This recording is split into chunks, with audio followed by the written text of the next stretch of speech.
नमस्कार। अभिनव कहानियाँ में आपका स्वागत है।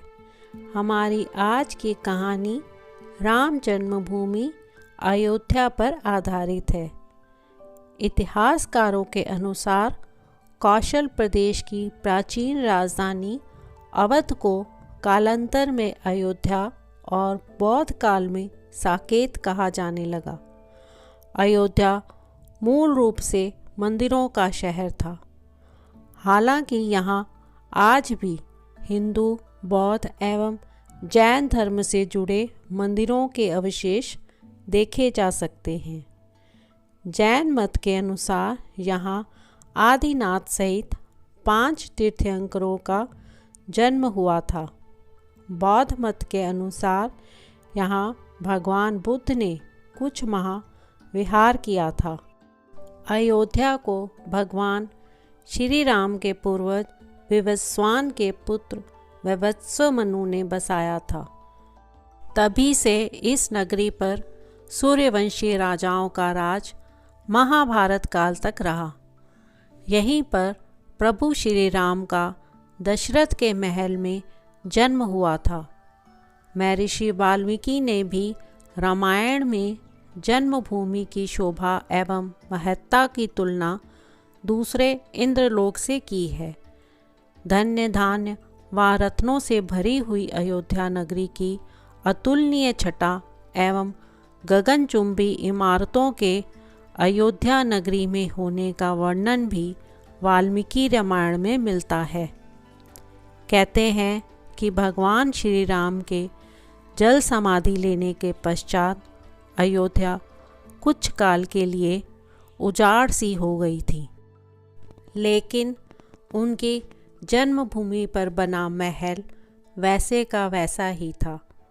भगवान श्री राम के पुत्र कुश ने एक बार पुनः राजधानी अयोध्या का पुनर्निर्माण कराया। इस निर्माण के बाद सूर्यवंश की अगली 44 पीढ़ियों तक इसका अस्तित्व आखिरी राजा महाराजा बृहद्वल तक अपने चरम पर रहा। कौशल राज बृहद्वल की मृत्यु महाभारत युद्ध में अभिमन्यु के हाथों हुई थी। महाभारत के युद्ध के बाद अयोध्या उजाड़ सी हो गई, मगर श्री राम जन्मभूमि का अस्तित्व फिर भी बना रहा। इसके बाद ये उल्लेख मिलता है कि ईसा के लगभग 100 वर्ष पूर्व उज्जैन के चक्रवर्ती सम्राट विक्रमादित्य एक दिन आखेट करते करते अयोध्या पहुंच गए। थकान होने के कारण अयोध्या में सरयू नदी के किनारे एक आम के वृक्ष के नीचे वे अपनी सेना सहित आराम करने लगे। उस समय यहाँ घना जंगल हो चला था। कोई यहाँ बसावट भी नहीं थी। महाराज विक्रमादित्य को इस भूमि में कुछ चमत्कार दिखाई देने लगे। तब उन्होंने खोज आरंभ की और पास के योगी व संतों की कृपा से उन्हें ज्ञात हुआ कि यह श्री राम की अवध भूमि है। उन संतों के निर्देश से सम्राट ने यहाँ एक भव्य मंदिर के साथ ही कूप, सरोवर, महल आदि बनवाए।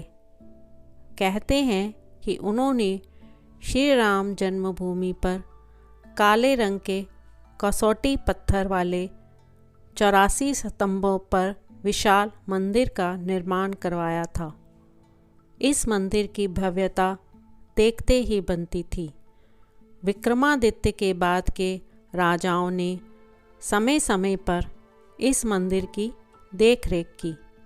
उन्हीं में से एक शुंग वंश के प्रथम शासक पुष्यमित्र शुंग ने भी मंदिर का जीर्णोद्धार कराया था। पुष्यमित्र का एक शिलालेख अयोध्या से प्राप्त हुआ था, जिसमें उसे सेनापति कहा गया है तथा उसके द्वारा 2 अश्वमेध यज्ञों के किए जाने का वर्णन है। अनेक अभिलेखों से ज्ञात होता है कि गुप्त वंशीय चंद्रगुप्त द्वितीय के समय और तत्पश्चात काफ़ी समय तक अयोध्या गुप्त साम्राज्य की राजधानी थी। गुप्तकालीन महाकवि कालिदास ने अयोध्या का रघुवंश में कई बार उल्लेख किया है। इतिहासकारों के अनुसार 600 ईसा पूर्व अयोध्या में एक महत्वपूर्ण व्यापार केंद्र था। इस स्थान को अंतर्राष्ट्रीय पहचान 5वीं शताब्दी में ईसा पूर्व के दौरान तब मिली जबकि यह एक प्रमुख बौद्ध केंद्र के रूप में विकसित हुआ। तब इसका नाम साकेत था। कहते हैं कि चीनी भिक्षु फाहियान ने यहाँ देखा कि कई बौद्ध मठों का रिकॉर्ड रखा गया है। यहाँ पर 7वीं शताब्दी में चीनी यात्री हेन सांग आया था।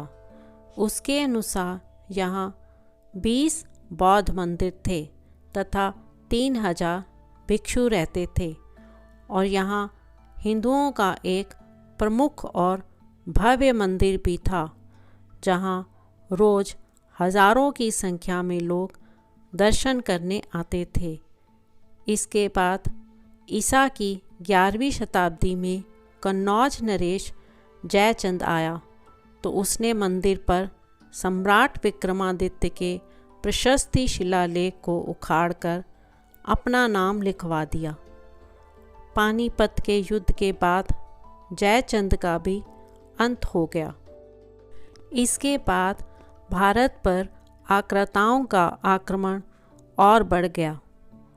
आक्रमणकारियों ने काशी, मथुरा के साथ ही अयोध्या में भी लूटपाट की और पुजारियों की हत्या कर मूर्तियां तोड़ने का क्रम जारी रखा। लेकिन 14वीं सदी तक वे अयोध्या में राम मंदिर को तोड़ने में सफल नहीं हो पाए। विभिन्न आक्रमणों के बाद भी सभी झंझावातों को झेलते हुए श्री राम की जन्मभूमि पर बना भव्य मंदिर 14वीं शताब्दी तक बचा रहा। कहते हैं कि सिकंदर लोदी के शासनकाल के दौरान यहाँ मंदिर मौजूद था। 14वीं शताब्दी में हिंदुस्तान पर मुग़लों का अधिकार हो गया और उसके बाद ही राम जन्मभूमि एवं अयोध्या को नष्ट करने के लिए कई अभियान चलाए गए। अंततः 1527-28 में इस भव्य मंदिर को तोड़ दिया गया और उसकी जगह बाबरी ढांचा खड़ा किया गया। कहते हैं कि मुग़ल साम्राज्य के संस्थापक बाबर के एक सेनापति ने अयोध्या में श्री राम के जन्म स्थान पर स्थित प्राचीन और भव्य मंदिर को तोड़कर एक मस्जिद बनवाई थी जो 1992 तक विद्यमान रही। बाबरनामा के अनुसार 1528 में अयोध्या पड़ाव के दौरान बाबर ने मस्जिद निर्माण का आदेश दिया था। अयोध्या में बनाई गई मस्जिद में खुदे 2 संदेशों से इसका संकेत भी मिलता है। इसमें एक खास तौर से उल्लेखनीय है। इसका सार है, जन्नत तक जिसके न्याय के चर्चे हैं, ऐसे महान शासक बाबर के आदेश पर दयालु मीर बाकी ने फरिश्तों की इस जगह को मुकम्मल रूप दिया।